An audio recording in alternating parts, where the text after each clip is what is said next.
呢是4天3夜游程最后一天，有点依依不舍。然后我现在跟陈奕婷呢在6楼的甲板，那它已经开放，然后我们在看那个海风。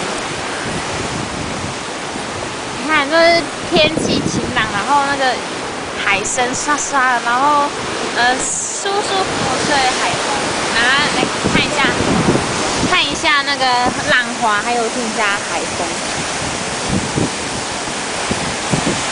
不知道接不接受得到？应该可以。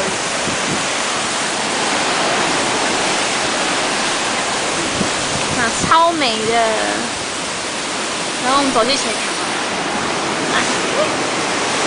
干嘛有啊？不知道可不可以走进去？可以。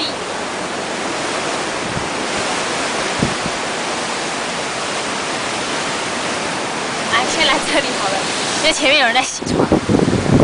看我现在在船的前面，虽然没有办法像铁达尼号那么的前面，可是就是至少我们有体验到站在船上吹着海风，然后那样悠闲自由自在。可是回去呢，又要就是繁忙的那种课业的。好，没事，拜拜。